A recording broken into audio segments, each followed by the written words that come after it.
Good morning, everyone. I'm Mahima Singh and I welcome you to my YouTube channel English with Mahima.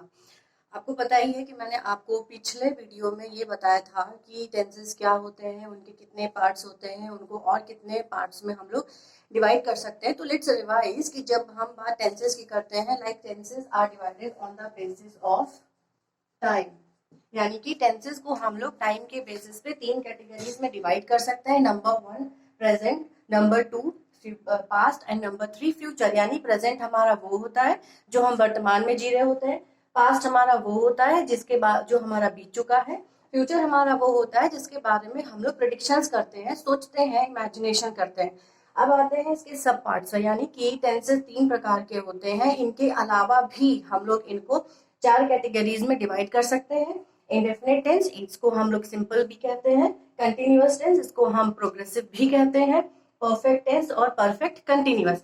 इतना समझने के बाद हमारे जो टेंसेस के रूल्स एंड रेगुलेशंस होते हैं वो शुरू हो जाते हैं, यानी कि हम लोग present indefinite, past indefinite, future indefinite या जितने भी प्रकार के टेंसेस हैं उनको कैसे डिवाइड करेंगे, क्या रूल्स होंगे, क्या रेगुलेशंस होंगे, ये हमें सीखना होता है। लेकिन क्या ये संभव है कि ये समझने के बाद कि टेंसेस 3 प्रकार के हैं या उनकी कैटेगरीज 4 प्रकार की हैं, हम सीधे ट्रांसलेशन पे आ सकते हैं? शायद नहीं आ सकते हैं, क्योंकि कुछ बेसिक चीजें जिनके बारे में हमें टेंसेस को हल करने से पहले उनकी जानकारी होनी चाहिए, जैसे कि सेंटेंस क्या होता है, सेंटेंस के कितने पार्ट्स होते हैं, सेंटेंस कितने काइंड्स के होते हैं, या फिर ट्रांसलेशन करते समय हमें किन चीजों का ध्यान रखना है, किन बातों को समझना पड़ेगा। तो सबसे पहले हम बात करते हैं कि हम सेंटेंस किसे कहते हैं। अगर बात हम करें कि सेंटेंस क्या होता है, राइट, कोई सेंटेंस हमारे सामने होगा तभी तो हम उसे चेंज करेंगे, तभी तो हम ये जानने की कोशिश करेंगे कि उसके रूल्स क्या है, रेगुलेशंस क्या है, XYZ। अगर हम आपके सामने एक छोटा सा सेंटेंस रखते हैं, सबसे पहले हम इज लिखते हैं, फिर ये लिख दें गर्ल, और हम फिर लिख दें सीता। अगर हम आपसे ये कहें कि इस सेंटेंस को पढ़िए और पढ़ने के बाद में इसका मतलब निकाल कर समझाइए, यानी कि ये सेंटेंस है, तो शुरुआत हमने सेंटेंस से की इज, फिर हमने लिखा गर्ल, फिर मैंने लिखा और फिर हमने लिख दिया सीता। लेकिन अगर कोई मुझे पूछे कि is Sita is girl Sita, इसका कोई मतलब निकल रहा है? नहीं निकल रहा है। यानी कि अगर हम बात सेंटेंस की करें तो sentence is a group of words which makes complete sense. यानी कि सेंटेंस हम केवल उसी वाक्य को कह सकते हैं, उसी ग्रुप ऑफ वर्ड्स को कह सकते हैं, शब्दों के उसी समूह को हम सेंटेंस कहते हैं जिनको पढ़ने के बाद कोई अर्थ निकलता। फॉर एग्जाम्पल इसको हम चेंज कर देते हैं, Sita is a girl. Okay, so it's natural कि जब मैंने आपके सामने लिखा कि सीता इज अ गर्ल, तो पूरा सेंस निकल रहा है, पूरा मतलब समझ में आ रहा है कि हम सीता नाम की एक लड़की है जिसके बारे में बात कर रहे हैं, और हम ये कह रहे हैं कि सीता एक लड़की है। यानी कि टेंस को बदलने से पहले आपको ये समझना पड़ेगा कि सेंटेंस क्या होता है, उसके पार्ट्स क्या होते हैं। तो सेंटेंस क्या होता है? Sentence is a group of words which makes complete sense. यानी सेंटेंस वो शब्दों का समूह है जो हमें पूरा पूरा अर्थ दे, तभी हम उसे सेंटेंस कहेंगे, वरना हम उनको इंग्लिश की भाषा में जम्बल्ड वर्ड्स कह देते हैं। फॉर एग्जाम्पल के लिए, अगर एक इंसान बड़बड़ा रहा होता है, उसकी बातें हमें समझ में नहीं आती हैं, तो सिंपली हम ये कहते हैं कि वो पागल है, राइट। उसके उल्टा कोई हमें कुछ कहता है कि पानी ले आओ, बुक खोलो, चैप्टर 5 पढ़ो, 6 पढ़ो, 8 पढ़ो, 10 पढ़ो, हमें समझ में आ गया। इसका मतलब कि बाहर खड़ा व्यक्ति जो शब्दों का समूह बोल रहा है वो हमें समझ में नहीं आ रहा है, लेकिन घर के अंदर जो जिन शब्दों के समूह का प्रयोग किया गया वो हमें समझ में आए, इसका मतलब कि वो शब्दों का समूह हमें अर्थ दे रहा है, इसलिए वो सेंटेंस है। अब बात कर लेते हैं पार्ट्स ऑफ सेंटेंस की। अगर हम बात करें पार्ट्स ऑफ सेंटेंस की, तो जो सेंटेंस होता है, जो हमारा वाक्य होता है, जो हमारा शब्दों का समूह होता है, उसे हम 2 कैटेगरी में डिवाइड कर सकते हैं। नंबर 1 पे आता है हमारा सब्जेक्ट, और नंबर 2 पे हमारा आ जाएगा प्रेडिकेट। ठीक है, अब अगर कोई हमसे ये पूछता है कि सब्जेक्ट क्या है, प्रेडिकेट क्या है, तो एक सीधी सी बात हम आपको बताते हैं कि सब्जेक्ट वो होता है जिसके बारे में हम बात कर रहे होते हैं, और प्रेडिकेट वो होता है जो सब्जेक्ट के बारे में हमें बताता है कि सब्जेक्ट क्या कर रहा है। फॉर एग्जाम्पल आप देखिए, Sita is going to market. Good. अब अगर इस सेंटेंस में हम ये पूछते हैं कि सब्जेक्ट और प्रेडिकेट हमारा क्या है, तो हम बात किसकी कर रहे हैं? सीता की। और क्या बात कर रहे हैं? कि सीता जो है वो मार्केट जा रही है, यानी कि सीता हमारा सब्जेक्ट हो गया और इज गोइंग टू मार्केट हमारा प्रेडिकेट हो गया। या फिर आप इसको एक क्वेश्चन के माध्यम से भी समझ सकते हैं कि अगर हम ये कहें कि Sita is going to market, अब हम सवाल ये कर सकते हैं कि who is going to market, तो जो हमारा जवाब है वो सीता आएगा। ठीक है, यानी कि सब्जेक्ट हमारा क्या हो गया? सीता। हम किसके बारे में बात कर रहे हैं? सीता के बारे में। नेक्स्ट अगर हम ये पूछते हैं कि वेयर इज सीता गोइंग, तो हम कहेंगे कि Sita is going to market, यानी कि सीता क्या कर रही है? सीता मार्केट जा रही है। तो ये हमारा प्रेडिकेट हो गया, यानी कि जिसके बारे में हम पर्टिकुलर बात कर रहे होते हैं वो हमारा सब्जेक्ट होता है, और हमारा सब्जेक्ट जो भी कुछ कर रहा होता है ये बताता है हमारा प्रेडिकेट। ठीक है, तो यहाँ पे हमारा सब्जेक्ट और प्रेडिकेट ये क्वेश्चन खत्म होता है। अब हम आते हैं कि किसी टेंस को पढ़ने के लिए हमें 2-3 चीजों की जरूरत पड़ती है, जैसे कि सब्जेक्ट प्लस वर्ब प्लस हमारा ऑब्जेक्ट। ठीक है, ये 3 चीजें हमें पता होनी चाहिए। तो अगर बात हम सब्जेक्ट की करें, मैंने आपको बता दिया कि सब्जेक्ट वो होता है जिसके बारे में हम पूरे सेंटेंस में बात कर रहे होते हैं, जो हमारा मुख्य होता है वो हमारा सेंटेंस होता है, सब्जेक्ट होता है, सॉरी।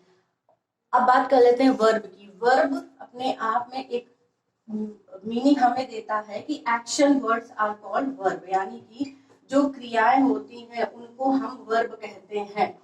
एक्शन वर्ड्स मतलब जो भी काम हो रहा होता है, सोने का, हंसने का, खाने का, कुछ भी, कोई भी काम, कोई भी प्रक्रिया जो हम कर रहे होते हैं उन सबको हम लोग वर्ब में लेकर आते हैं, एक्शन में लेकर आते हैं, यानी कि कोई भी काम which is any work which is going on, यानी कोई भी काम जो कि प्रोसेस में हो रहा है उसको हम वर्ब कहते हैं।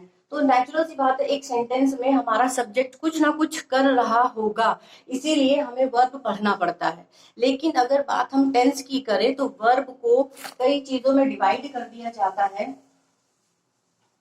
जैसे कि अगर बात हम वर्ब की करें तो टेंसेस के अकॉर्डिंग जो वर्ब होती है उनको 5 कैटेगरीज में डिवाइड कर दिया जाता है। जैसे कि सबसे पहले हमारा आता है प्रेजेंट, फिर हमारा आता है पास्ट, फिर हमारा आता है पास्ट पार्टिसिपल,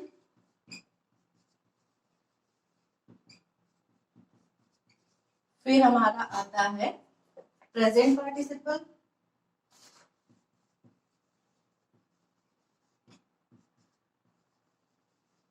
फिर हमारा आता है पार्टिसिपल, फिर हमारा आता है इंफिनिटिव्स।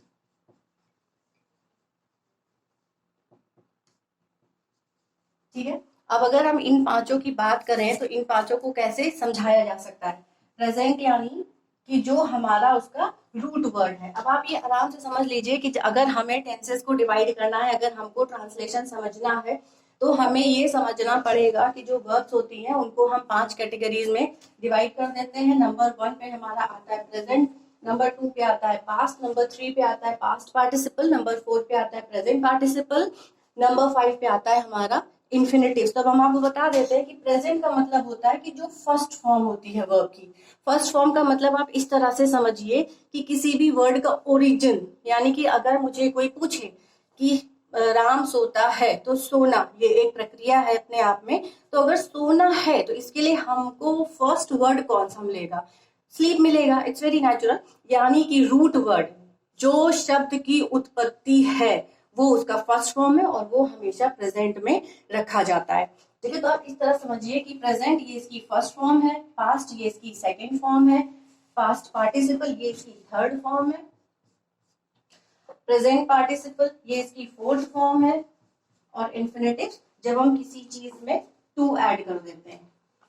ठीक है, तो ये इस तरह से डिवाइड हो जाता है। प्रेजेंट यानी फर्स्ट फॉर्म, पास्ट यानी सेकंड फॉर्म, पास्ट पार्टिसिपल यानी third form of the verb, present participle मतलब फोर्थ फॉर्म। फोर्थ फॉर्म का मतलब होता है कि जब हम वर्ब में आईएनजी जोड़ देते हैं तो वो उसकी फोर्थ फॉर्म बन जाती है। इन्फिनेटिव्स का मतलब ये होता है कि जब हम वर्ब में टू जोड़ देते हैं, वर्ब से पहले हम टू जोड़ेंगे तो ये इन्फिनेटिव्स में कन्वर्ट हो जाएगा। फॉर एग्जाम्पल देख लीजिए, अगर हम बात करें शब्द अराइज की, ठीक है, अब अराइज को अगर सेकेंड फॉर्म में लाएंगे तो हम कहेंगे अरोज, थर्ड फॉर्म में लाएंगे तो हम कहेंगे अराइजन, अगर फोर्थ आईएनजी फॉर्म में लाएंगे तो हम कहेंगे अराइजिंग, और अगर इन्फिनेटिव्स की हम बात करें कि इन्फिनेटिव्स में कैसे चेंज करना है तो हम कहेंगे टू अराइज, ठीक है। यानी कि वर्ब से पहले जो भी हमारी वर्ब थी उसके पहले हमको टू ऐड कर देना है, वही हमारा इन्फिनेटिव कन्वर्ट हो जाएगा। दूसरा देख लेते हैं, बियर, इसकी फर्स्ट फॉर्म है, बोर इसकी सेकंड फॉर्म है, बॉन्ड BORNE इसकी थर्ड फॉर्म है, बियरिंग इसकी ING फॉर्म है, और टू बेयर ये इसका इन्फिनेटिव्स हो गया। आराम से आप ये समझ लीजिए कि अगर हमें टेंसेस को सॉल्व करना है, अगर हम टेंसेस को हल करना चाहते हैं तो आप ये बात समझ कर चलिए कि आपको ये देखना पड़ेगा कि इसकी कितनी फॉर्म्स होती हैं। फॉर्म्स की अगर हम बात करें तो वर्ब को हम 5 फॉर्म में डिवाइड कर सकते हैं, present, past, past participle, present participle and infinitives. अगर बात हम इन्फिनेटिव्स की करें तो इन्फिनेटिव का मतलब होता है कि जब किसी वर्ब से पहले टू ऐड किया जाता है तो उसको इन्फिनेटिव हम मान लेते हैं, और अगर हमने टू ऐड किया है यानी कि वो वर्ब हमेशा फर्स्ट फॉर्म में ही रहेगी, उसको सेकेंड फॉर्म में हम नहीं ला सकते। तो और अगर बात प्रेजेंट की करें तो प्रेजेंट का मतलब होता है रूट वर्ड, जिस शब्द से जो हिंदी वर्ड है उसकी जो इंग्लिश का फर्स्ट फॉर्म आया वो आपका प्रेजेंट है, जो सेकेंड फॉर्म गया वो आपका पास्ट है, पास्ट पार्टिसिपल आपका थर्ड फॉर्म है, प्रेजेंट पार्टिसिपल आपकी आईएनजी फॉर्म है, और इन्फिनेटिव्स वो है जब हम वर्ब से पहले टू ऐड कर देते हैं, ठीक है। इतनी चीजें आपको समझ में आनी चाहिए कि सब्जेक्ट प्रेडिकेट क्या होता है, फॉर्म ऑफ द वर्ब कौन सी होती है, टेंस किसे कहते हैं, और टेंस के सब पार्ट्स कौन से होते हैं। इतना समझाने के बाद अब हम प्रेजेंट इंडेफिनिट के साथ अपना अगला चैप्टर स्टार्ट करेंगे। तब तक के लिए गुड बाय, और आप मेरे चैनल को लाइक करें और सब्सक्राइब भी करें। Thank you.